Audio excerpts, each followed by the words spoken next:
দক্ষিণেশ্বরে ঠাকুর শ্রীরামকৃষ্ণ। প্রথম পরিচ্ছেদ। কালীবাড়ি ও উদ্যান। আজ রবিবার। ভক্তদের অবসর হইয়াছে, তাই তাহারা দলে দলে শ্রী শ্রী পরমহংসদেবকে দর্শন করিতে দক্ষিণেশ্বরের কালীবাড়িতে আসিতেছেন। সকলেরই অবারিত দ্বার। যিনি আসিতেছেন, ঠাকুর তাহারই সহিত কথা কহিতেছেন। সাধু, পরমহংস, হিন্দু, খ্রিস্টান, ব্রহ্মজ্ঞানী, শাক্ত, বৈষ্ণব, পুরুষ, স্ত্রীলোক সকলেই আসিতেছেন। ধন্য রানী রাসমণি, তোমারই স্বীকৃতি বলে এই সুন্দর দেবালয় প্রতিষ্ঠিত হইয়াছে। আবার এই সচল প্রতিমা, এই মহাপুরুষকে লোকে আসিয়া দর্শন ও পূজা করিতে পাইতেছে। চাঁদনী ও দ্বাদশ শিব মন্দির। কালীবাড়িটি কলিকাতা হইতে 2.5 ক্রোশ উত্তরে হইবে, ঠিক গঙ্গার উপরে। নৌকা হইতে নামিয়া সুবিস্তীর্ণ সোপানাবলী দিয়া পূর্বাশ্ব হইয়া উঠিয়া কালীবাড়িতে প্রবেশ করিতে হয়। এই ঘাটে পরমহংসদেব স্নান করিতেন। সোপানের পরেই চাঁদনী। সেখানে ঠাকুরবাড়ির চৌকিদারেরা থাকে। তাহাদের খাটিয়া, আমকাঠের সিন্দুক, 2-1টা লোটা সেই চাঁদনীতে মাঝে মাঝে পড়িয়া আছে। পাড়ার বাবুরা যখন গঙ্গা স্নান করিতে আসেন, কেহ কেহ সেই চাঁদনীতে বসিয়া খোশগল্প করিতে করিতে তেল মাখেন। যে সকল সাধুফকির, বৈষ্ণবী অতিথিশালার প্রসাদ পাইবেন বলিয়া আসেন, তাহারাও কেহ কেহ ভোগের ঘণ্টা পর্যন্ত এই চাঁদনীতে অপেক্ষা করেন। কখন কখন দেখা যায়, গৈরিক বস্ত্রধারিণী ভৈরবী ত্রিশূলহস্তে এই স্থানে বসিয়া আছেন। তিনিও সময় হলে অতিথিশালায় যাইবেন। চাঁদনীটি দ্বাদশ শিব মন্দিরের ঠিক মধ্যবর্তী। তন্মধ্যে 6টি মন্দির চাঁদনীর ঠিক উত্তরে, আর 6টি চাঁদনীর ঠিক দক্ষিণে। নৌকাযাত্রীরা এই দ্বাদশ মন্দির দূর হইতে দেখিয়া বলিয়া থাকে, ওই রাসমণির ঠাকুরবাড়ি। পাকা উঠান ও বিষ্ণুঘর। চাঁদনী ও দ্বাদশ মন্দিরের পূর্ববর্তী ইষ্টক নির্মিত পাকা উঠান। উঠানের মাঝখানে সারি সারি 2টি মন্দির। উত্তর দিকে রাধাকান্তের মন্দির। তাহার ঠিক দক্ষিণে মাকালীর মন্দির। রাধাকান্তের মন্দিরে শ্রী শ্রী রাধাকৃষ্ণ বিগ্রহ, পশ্চিমাস্য। সিঁড়ি দিয়া মন্দিরে উঠিতে হয়। মন্দিরতল মর্মর প্রস্তরাবৃত। মন্দিরের সম্মুখস্থ দালানে ঝাড় টানানো আছে, এখন ব্যবহার নাই, তাই রক্তবস্ত্রের আবরণী দ্বারা রক্ষিত। একটি দারবান পাহারা দিতেছে। অপরাহ্নে পশ্চিমের রৌদ্রে পাছে ঠাকুরের কষ্ট হয়, তাই ক্যাম্বিসের পর্দার বন্দোবস্ত আছে। দালানের সারি সারি খিলানের ফুকুর উহাদের দ্বারা আবৃত হয়। দালানের দক্ষিণ পূর্ব কোণে একটি গঙ্গাজলের জ্বালা। মন্দিরের চৌকাঠের নিকট একটি পাত্রে শ্রীচরণামৃত। ভক্তেরা আসিয়া ঠাকুর প্রণাম করিয়া ওই চরণামৃত লইবেন। মন্দির মধ্যে সিংহাসনারু শ্রী শ্রী রাধাকৃষ্ণ বিগ্রহ। শ্রীরামকৃষ্ণ এই মন্দিরে পূজারীর কার্যে প্রথম ব্রতী হন। শ্রী শ্রী ভবতারিণী মা কালী। দক্ষিণের মন্দিরে সুন্দর পাষাণময়ী কালী প্রতিমা। মার নাম ভবতারিণী। শ্বেতকৃষ্ণমর্মর প্রস্তরাবৃত মন্দিরতল ও সোপানযুক্ত উচ্চবেদী। বেদীর উপরে রৌপ্যময় সহস্রদল পদ্ম, তাহার উপর শিব, সব হইয়া দক্ষিণ দিকে মস্তক, উত্তর দিকে পা করিয়া পড়িয়া আছেন। শিবের প্রতিকৃতি শ্বেতপ্রস্তর নির্মিত। তাহার হৃদয়পরি বারাণসীচেলি পরিহিতা নানাভরণালঙ্কৃতা এই সুন্দর ত্রিনয়নী শ্যামাকালীর প্রস্তরময়ী মূর্তি। শ্রীপাদপদ্মে নূপুর, গুজরি পঞ্চম, পাজেব, চুটকি আর জবা বিল্লপত্র। পাজেব পশ্চিমের মেয়েরা পরে। পরমহংসদেবের ভারী স্বাদ, তাই মথুরবাবু পরাইয়াছেন।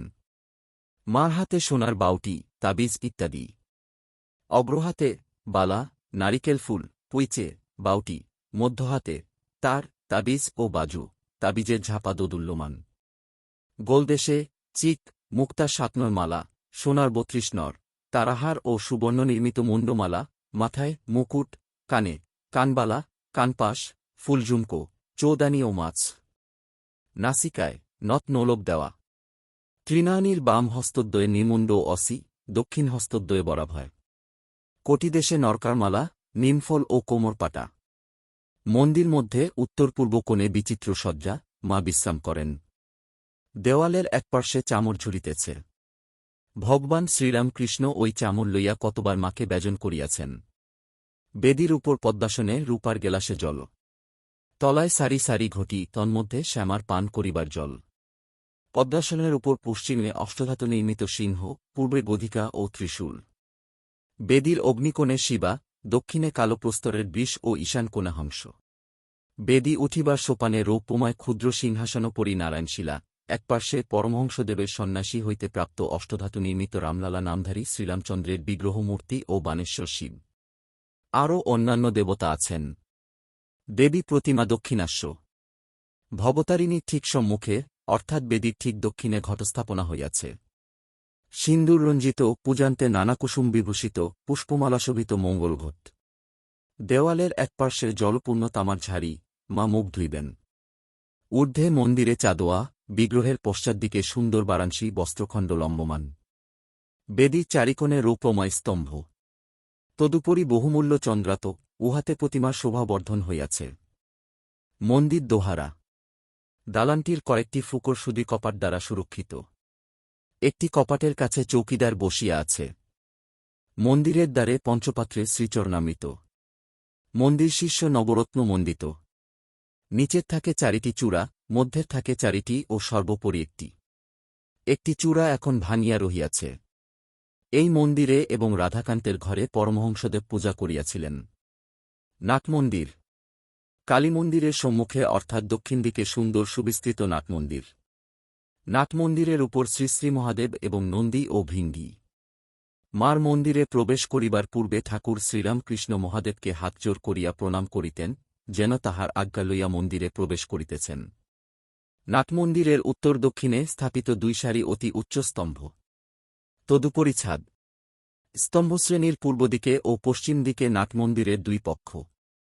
পূজার সময় মহোৎসবকালে, বিশেষত কালীপূজার দিন নাটমন্দিরে যাত্রা হয়। এই নাটমন্দিরে রাসমণির জামাতা মথুরবাবু শ্রীরামকৃষ্ণের উপদেশে ধান্যমেরু করিয়াছিলেন। এই নাটমন্দিরেই সর্বসমক্ষে ঠাকুর শ্রীরামকৃষ্ণ ভৈরবী পূজা করিয়াছিলেন। ভাড়ার, ভোগঘর, অতিথিশালা, বলিস্থান। চকমিলান উঠানের পশ্চিম পার্শ্বে দ্বাদশ মন্দির, আর তিন পার্শ্বে একতলা ঘর। পূর্ব পার্শ্বের ঘরগুলির মধ্যে ভাড়ার, লুচিঘর, বিষ্ণুর ভোগঘর, নৈবেদ্যঘর, মায়ের ভোগঘর, ঠাকুরদের রান্নাঘর ও অতিথিশালা। অতিথি সাধু যদি অতিথিশালায় না খান, তাহা হইলে দপ্তরখানায় খাজাঞ্চির কাছে যাইতে হয়। খাজাঞ্চি ভাণ্ডারীকে হুকুম দিলে সাধু ভাড়ার হইতে সিধা লন। নাটমন্দিরের দক্ষিণে বলিদানের স্থান। বিষ্ণুঘরের রান্না নিরামিষ। কালীঘরের ভোগের ভিন্ন রন্ধনশালা। রন্ধনশালার সম্মুখে দাসীরা বড় বড় বটি লইয়া মাছ কুটিতেছে। অমাবস্যায় একটি ছাগ বলি হয়। ভোগ 2 প্রহর মধ্যে হইয়া যায়। ইতিমধ্যে অতিথিশালায় এক একখানা শালপাতা লইয়া সারি সারি কাঙাল, বৈষ্ণব, সাধু অতিথি বসিয়া পড়ে। ব্রাহ্মণদের পৃথক স্থান করিয়া দেওয়া হয়। কর্মচারী ব্রাহ্মণদের পৃথক স্থান হয়। খাজাঞ্চির প্রসাদ তাহার ঘরে পৌঁছাইয়া দেওয়া হয়। যানবাজারের বাবুরা আসিলে কুঠিতে থাকেন। সেইখানে প্রসাদ পাঠানো হয়। দপ্তরখানা। উঠানের দক্ষিণে সারি সারি ঘরগুলিতে দপ্তরখানা ও কর্মচারীদিগের থাকিবার স্থান। এখানে খাজাঞ্চি মুহুরী সর্বদা থাকেন, আর ভাণ্ডারী, দাসদাসী, পূজারী, রাঁধুনী, ব্রাহ্মণ ঠাকুর ইত্যাদির ও দারবানদের সর্বদা যাতায়াত। কোন ঘর চাবি দেওয়া, তন্মধ্যে ঠাকুরবাড়ির আসবাব শতরঞ্চি, শামিয়ানা ইত্যাদি থাকে। এই সারির কয়েকটা ঘর পরমহংসদেবের জন্মোৎসব উপলক্ষে ভাড়ার ঘর করা হইত। তাহার দক্ষিণ দিকের ভূমিতে মহামহোৎসবের রান্না হইত। উঠানের উত্তরে একতলা ঘরের শ্রেণী। তাহার ঠিক মাঝখানে দেউড়ি। চাঁদনীর ন্যায় সেখানেও দারবানেরা পাহারা দিতেছে। উভয় স্থানে প্রবেশ করিবার পূর্বে বাহিরে জুতা রাখিয়া যাইতে হইবে। ঠাকুর শ্রীরামকৃষ্ণের ঘর। উঠানের ঠিক উত্তর পশ্চিম কোণে অর্থাৎ দ্বাদশ মন্দিরের ঠিক উত্তরে শ্রী শ্রী পরমহংসদেবের ঘর। ঘরের ঠিক পশ্চিম দিকে অর্ধমণ্ডলাকার একটি বারান্দা। সেই বারান্দায় শ্রীরামকৃষ্ণ পশ্চিমাস্য হইয়া গঙ্গা দর্শন করিতেন। এই বারান্দার পরেই পথ। তাহার পশ্চিমে পুষ্পোদ্যান, তৎপরে পোস্তা। তাহার পরেই পুতুসলীলা সর্বতীর্থময়ী কল্পনাদিনী গঙ্গা। নহবত, বকুলতলা ও পঞ্চবটি। পরমহংসদেবের ঘরের ঠিক উত্তরে একটি চতুষ্কোণ বারান্দা, তাহার উত্তরে উদ্যানপথ। তাহার উত্তরে আবার পুষ্পোদ্যান। তাহার পরেই নহবতখানা। নহবতের নিচের ঘরে তাহার স্বর্গীয়া পরমারাধ্যা বৃদ্ধা মাতা ঠাকুরানী ও পরে শ্রীশ্রীমা থাকিতেন। নহবতের পরেই বকুলতলা ও বকুলতলার ঘাট। এখানে পাড়ার মেয়েরা স্নান করেন। এই ঘাটে পরমহংসদেবের বৃদ্ধা মাতা ঠাকুরানীর গঙ্গালাভ হয়। বকুলতলার আরও কিছু উত্তরে পঞ্চবটি। এই পঞ্চকটির পাদমূলে বসিয়া পরমহংসদেব অনেক সাধনা করিয়াছিলেন, আর ইদানীং ভক্তসঙ্গে এখানে সর্বদা পাচ্চারণ করিতেন। গভীর রাত্রে সেখানে কখন কখন উঠিয়া যাইতেন। পঞ্চকটির বৃক্ষগুলি বট, অশ্বত্থ, নিম্ব, এক আমলকি ও বিল্ব ঠাকুর নিজে তত্ত্বাবধানে রোপণ করিয়াছিলেন। শ্রীবৃন্দাবন হইতে ফিরিয়া আসিয়া এখানে রজ ছড়াইয়া দিয়াছিলেন।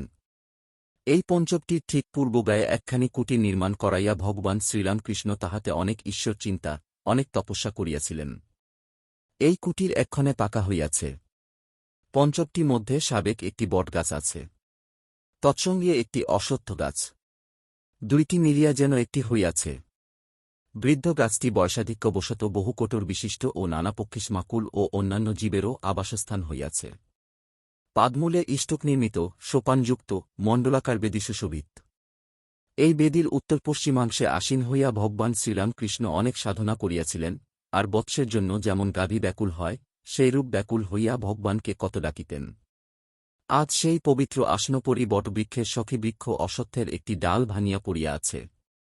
ডালটি একেবারে ভাঙিয়া যায় নাই, মূলতরুর সঙ্গে অর্ধসংলগ্ন হইয়া আছে। বুঝি সে আসনে বসিবার এখনও কোনো মহাপুরুষ জন্মেন নাই।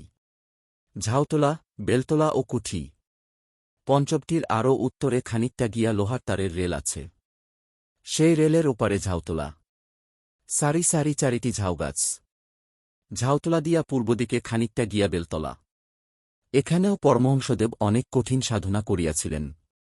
ঝাউতলা ও বেলতলার পরেই উন্নত প্রাচীর, তাহারই উত্তরে গভর্নমেন্টের বারুদঘর। উঠানের দেউড়ি হইতে উত্তরমুখে বহির্গত হইয়া দেখা যায় সম্মুখে দ্বিতল কুঠি। ঠাকুরবাড়িতে আসিলে রানী রাসমণি, তাহার জামাই মথুরবাবু প্রভৃতি এই কুঠিতে থাকিতেন। তাহাদের জীবদ্দশায় পরমহংসদেব এই কুঠির বাড়ির নিচের পশ্চিমের ঘরে থাকিতেন। এই ঘর হইতে বকুলতলার ঘাটে যাওয়া যায় ও বেশ গঙ্গা দর্শন হয়। বাসনমাজার ঘাট, গাজীতলা ও দুই ফটক। উঠানের দেউড়ি ও কুঠির মধ্যবর্তী যে পথ, সেই পথ ধরিয়া পূর্বদিকে যাইতে যাইতে ডান দিকে একটি বাধাঘাট বিশিষ্ট সুন্দর পুষ্করিণী।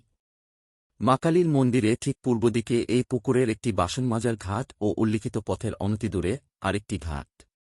পথপার্শ্বস্থিত ওই ঘাটের নিকট একটি গাছ আছে, তাহাকে গাজীতলা বলে। ওই পথ ধরিয়া আরেকটু পূর্বমুখে যাইলে আবার একটি দেউড়ি, বাগান হইতে বাহিরে আসিবার সদর ফটক। এই ফটক দিয়া আলমবাজার বা কলিকাতার লোক যাতায়াত করেন। দক্ষিণেশ্বরের লোক খিড়কি ফটক দিয়া আসেন। কলিকাতার লোক প্রায়ই এই সদর ফটক দিয়া কালীবাড়িতে প্রবেশ করেন। সেখানেও দারবান বসিয়া পাহারা দিতেছে। কলিকাতা হইতে পরমহংসদেব যখন গভীর রাত্রে কালীবাড়িতে ফিরিয়া আসিতেন, তখন এই দেউড়ির দারবান চাবি খুলিয়া দিত। পরমহংসদেব দারবানকে ডাকিয়া ঘরে লইয়া যাইতেন ও লুচিমিষ্টান্নাদি ঠাকুরের প্রসাদ তাহাকে দিতেন। হাঁসপুকুর, আস্তাবল, গোশালা, পুষ্পোদ্যান। পঞ্চকটির পূর্বদিকে আর একটি পুষ্করিণী, নাম হাঁসপুকুর। ওই পুষ্করিণীর উত্তর পূর্ব কোণে আস্তাবল ও গোশালা। গোশালার পূর্বদিকে খিড়কি ফটক। এই ফটক দিয়া দক্ষিণেশ্বরের গ্রামে যাওয়া যায়। যে সকল পূজারী বা অন্য কর্মচারী পরিবার আনিয়া দক্ষিণেশ্বরে রাখিয়াছেন, তাহারা বা তাহাদের ছেলেমেয়েরা এই পথ দিয়া যাতায়াত করেন। উদ্যানের দক্ষিণ প্রান্ত হইতে উত্তরে বকুলতলা ও পঞ্চকটি পর্যন্ত গঙ্গার ধার দিয়া পথ গিয়াছে। সেই পথের দুই পার্শ্বে পুষ্পবৃক্ষ। আবার কুঠির দক্ষিণ পার্শ্ব দিয়া পূর্ব পশ্চিমে যে পথ গিয়াছে, তাহারও দুই পার্শ্বে পুষ্পবৃক্ষ। গাজীতলা হইতে গোশালা পর্যন্ত কুঠি ও হাঁসপুকুরের পূর্বদিকে যে ভূমিখণ্ড, তাহার মধ্যেও নানাজাতীয় পুষ্পবৃক্ষ, ফলের বৃক্ষ ও একটি পুষ্করিণী আছে। অতি প্রত্যুষে পূর্বদিক রক্তিম বর্ণ হইতে না হইতে যখন মঙ্গলারতির সুমধুর শব্দ হইতে থাকে ও সানাইয়ে প্রভাতী রাগরাগিনী বাজিতে থাকে, তখন হইতেই মা-কালীর বাগানে পুষ্পচয়ন আরম্ভ হয়। গঙ্গাতীরে পঞ্চকটির সম্মুখে বিল্ববৃক্ষ ও সৌরভপূর্ণ গুলচি ফুলের গাছ। মল্লিকা, মাধবী ও গুলচি ফুল শ্রীরামকৃষ্ণ বড় ভালোবাসেন। মাধবীলতা শ্রীবৃন্দাবনধাম হইতে আনিয়া তিনি পুঁতিয়া দিয়াছেন। হাঁসপুকুর ও কুঠির পূর্বদিকে যে ভূমিখণ্ড, তন্মধ্যে পুকুরের ধারে চম্পকবৃক্ষ। কিয়দ্দূরে ঝুমকাজবা, গোলাপ ও কাঞ্চন পুষ্প। বেড়ার উপরে অপরাজিতা, নিত্যে জুই, কোথাও বা শেফালিকা। দ্বাদশ মন্দিরের পশ্চিমগায়ে বরাবর শ্বেতকর্বী, রক্তকর্বী, গোলাপ, জুই, বেল, কচিত বা ধূস্তর পুষ্প। মহাদেবের পূজা হইবে। মাঝে মাঝে তুলসী, উচ্চ ইষ্টক নির্মিত মঞ্চের উপর রোপণ করা হইয়াছে। নহবতের দক্ষিণ দিকে বেল, জুই, গন্ধরাজ, গোলাপ। বাধাঘাটের অনতিদূরে পদ্মকর্বী ও কোকিলাক্ষ। পরমহংসদেবের ঘরের পাশে দুই-একটি কৃষ্ণচূড়ার বৃক্ষ ও আশেপাশে বেল, জুই, গন্ধরাজ, গোলাপ, মল্লিকা, জবা, শ্বেতকুর্বী, রক্তকুর্বী, আবার পঞ্চমুখী জবা, চীন জাতীয় জবা। শ্রীরামকৃষ্ণ এককালে পুষ্পচয়ন করিতেন। একদিন পঞ্চবটির সম্মুখস্থ একটি বিল্লবৃক্ষ হইতে বিল্লপত্র চয়ন করিতেছিলেন। বিল্লপত্র তুলিতে গিয়া গাছের খানিকটা ছাল উঠিয়া আসিল। তখন তাহার এই রূপ অনুভূতি হইল যে, যিনি সর্বভূতে আছেন তার না জানি কত কষ্ট হইল। অমনি আর বিল্লপত্র তুলিতে পারিলেন না। আর একদিন পুষ্পচয়ন করিবার জন্য বিচরণ করিতেছিলেন, এমন সময়কে যেন দপ করিয়া দেখাইয়া দিল যে, কুসুমিত বৃক্ষগুলি যেন এক একটি ফুলের তোড়া, এই বিরাট শিবমূর্তির উপর শোভা পাইতেছে, যেন তাহারই অহর্নিশ পূজা হইতেছে। সেই দিন হইতে আর ফুল তোলা হইল না। ঠাকুর শ্রীরামকৃষ্ণের ঘরের বারান্দা। পরমহংসদেবের ঘরের পূর্ব দিকে বরাবর বারান্দা। বারান্দার একভাগ উঠানের দিকে, অর্থাৎ দক্ষিণমুখ। এ বারান্দায় পরমহংসদেব প্রায় ভক্তসঙ্গে বসিতেন ও ঈশ্বর সম্বন্ধীয় কথা কহিতেন বা সংকীর্তন করিতেন। এই পূর্ব বারান্দার অপরার্ধ উত্তরমুখ। এ বারান্দায় ভক্তেরা তাহার কাছে আসিয়া তাহার জন্মোৎসব করিতেন, তাহার সঙ্গে বসিয়া সংকীর্তন করিতেন, আবার তিনি তাহাদের সহিত একসঙ্গে বসিয়া কতবার প্রসাদ গ্রহণ করিতেন। এই বারান্দায় শ্রীযুক্ত কেশবচন্দ্র শিষ্যসম্ভি বেহারে আসিয়া তাহার সঙ্গে কত আলাপ করিয়াছেন, আমোদ করিতে করিতে মুড়ি, নারিকেল, লুচি, মিষ্টান্নাদি একসঙ্গে বসিয়া খাইয়া গিয়াছেন। এই বারান্দায় নরেন্দ্রকে দর্শন করিয়া শ্রীরামকৃষ্ণ সমাধিস্থ হইয়াছিলেন। আনন্দনিকেতন। কালীবাড়ি আনন্দনিকেতন হইয়াছে। রাধাকান্ত, ভবতারিণী ও মহাদেবের নিত্যপূজা, ভোগরাগাদি ও অতিথিসেবা। একদিকে ভাগীরথীর বহুদূর পর্যন্ত পবিত্র দর্শন। আবার সৌরভাকুল সুন্দর নানা বর্ণরঞ্জিত কুসুম বিশিষ্ট মনোহর পুষ্পোদ্যান। তাহাতে আবার একজন চেতন মানুষ অহর্নিশ ঈশ্বরপ্রেমে মাতোয়ারা হইয়া আছেন। আনন্দময়ী নিত্য উৎসব। নহবত হইতে রাগরাগিনী সর্বদা বাজিতেছে। একবার প্রভাতে বাজিতে থাকে মঙ্গলারতির সময়। তারপর বেলা ৯টার সময়, যখন পূজা আরম্ভ হয়। তারপর বেলা দ্বিপ্রহরের সময়, তখন ভোগার্তির পর ঠাকুর-ঠাকুরানীরা বিশ্রাম করিতে যান। আবার বেলা ৪টার সময় নহবত বাজিতে থাকে, তখন তাহারা বিশ্রাম লাভের পর গাত্রোত্থান করিতেছেন ও মুখ ধুইতেছেন। তারপর আবার সন্ধ্যারতির সময়। অবশেষে রাত ৯টার সময়, যখন শীতলের পর ঠাকুর শয়ন হয়, তখন আবার নহবত বাজিতে থাকে।